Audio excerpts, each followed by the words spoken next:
मेरे प्यारे साथियों, हर सफर में एक ऐसा मोड़ आता है जब आत्मा थक जाती है। आपने कोशिश की, आपने मेहनत की, आपने ढेरों नौकरियों के लिए आवेदन किया, उन दरवाजों को खटखटाया जो कभी नहीं खुले, उन रास्तों पर चले जो कहीं नहीं पहुंचे। कई बार आप अकेले बैठकर सोचते हैं, क्या मेरी मेहनत बेकार जा रही है? आप अपने मूल्य, अपने लक्ष्य और अपने भविष्य पर सवाल उठाने लगते हैं। लेकिन आज मैं आपसे कहता हूं, एक गहरी सांस लें, कुछ पल के लिए शांत हो जाएं और सुनें, सिर्फ कानों से नहीं, अपने दिल और आत्मा से। ईश्वर कह रहे हैं, आवेदन करना बंद करो, मैंने तुम्हारे लिए नौकरी पहले ही चुन ली है। ये हार मानने की बात नहीं है, ये उन चीजों को छोड़ने की बात है जो डर और घबराहट से जुड़ी हैं। ये निष्क्रिय होने की बात नहीं, बल्कि नियंत्रण को ईश्वर के हाथों सौंपने की बात है। ये उस भरोसे की बात है जो हमें दिखता नहीं लेकिन हमारी राह बनाता है। नेपोलियन हिल ने हमेशा कहा कि सफलता सिर्फ मेहनत से नहीं आती, उसमें विश्वास, धैर्य और स्पष्ट लक्ष्य की जरूरत होती है। और जब हम किसी ऐसे रास्ते पर चल रहे होते हैं जहां बार बार असफलता मिलती है, वहां जरूरी है कि हम सिर्फ हाथ पैर ना मारें, बल्कि भीतर से जुड़ें और उस अदृश्य शक्ति पर भरोसा करें जो हमारी जिंदगी का असली मार्गदर्शन करती है। कभी कभी जब हम जीवन में ठहराव महसूस करते हैं तो वो ठहराव दंड नहीं होता, वो तैयारी होती है। वो नौकरी, वो अवसर, वो जगह जो आपके लिए बनी है, वो आपसे छिपी नहीं है, वो आपका इंतजार कर रही है। आपको जो रिजेक्शन मिला वो कभी नुकसान नहीं था, वो सुरक्षा थी। जिन रास्तों पर आप नहीं जा पाए वो आपके लिए नहीं थे।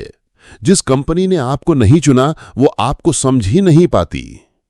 नेपोलियन हिल कहते हैं, जिस उद्देश्य की स्पष्टता होती है वही व्यक्ति सफल होता है।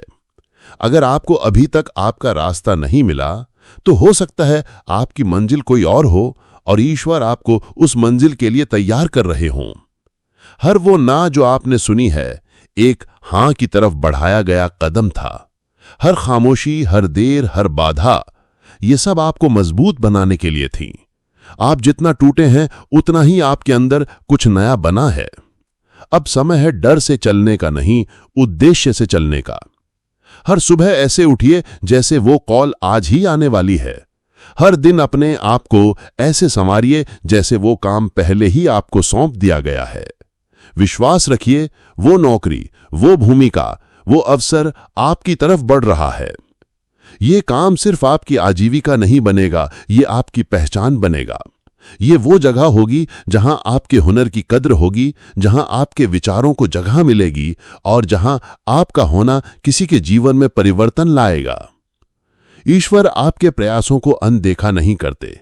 वो आपको केवल तभी भेजते हैं जब आप पूरी तरह तैयार हों। इसलिए अब रुक जाइए, आवेदन करने से नहीं, बल्कि उस घबराहट से जो आपको मजबूर कर रही थी। अब विश्वास के साथ आगे बढ़िए, अब धैर्य के साथ प्रतीक्षा कीजिए, अब उत्साह के साथ खुद को तैयार कीजिए।